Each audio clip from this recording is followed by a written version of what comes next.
Bank ખાતે છેતરપિંડી કરનારા અને ભાગેડુ મેહુલ ચોકસીની કંપનીનો હિસ્સો ખરીદવાનું ગજેરા ગ્રુપને ભારે પડ્યું। સુરતમાં સતત ત્રીજા દિવસે આઈટીના દરોડા। ભાગેડુ મેહુલ ચોકસીની કંપનીનો હિસ્સો ખરીદવાનું ગજેરા ગ્રુપને ભારે પડ્યું છે।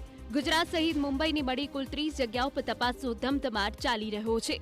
ત્યારે આઈટી વિભાગે ગજેરા પરિવારની education, real estate, diamond company પર તપાસ કરી અને જ્વેલરી, રોકડ સહિત જમીન, શેરબજારમાં રોકાણના મહત્વના દસ્તાવેજ કબજે કર્યા છે। મુંબઈ ઈડીએ ચાર્જશીટમાં રાકેશ ગજેરાનું નામ દાખલ કરતા તપાસ એજન્સીઓ સક્રિય થઈ।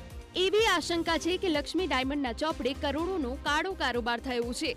ઇન્કમટેક્સ વિભાગે 10 દિવસ પહેલા કરચોરીની નોટિસ ફટકારી હતી, જે બાદ વસંત ગજેરા એન્ડ કંપની પર દરોડા પાડ્યા। જમીન ખરીદીમાં ઇન્કમટેક્સ ભરવાથી બચવા અન્યના નામે વેપલો કર્યાની દિશામાં તપાસ થઈ છે। જમીન ટોચ મર્યાદાનો કાયદો લાગુ ન પડે તે માટે જમીન અન્યના નામે ખરીદી, ત્યારબાદ એને કરી પોતાના નામે કરવામાં આવતી હતી। વસંત ગજેરા 32, ચૂની ગજેરા 41, વૃષાલ ગજેરા 23 અને જતીન ગજેરા 8 કંપનીમાં ડિરેક્ટર પદે છે। તો વસંત ગજેરાએ વેવાઈની જમીનના પ્રોજેક્ટ પર મોટા પાયે રોકાણ કર્યાનો ઘટસ્ફોટ થયો છે।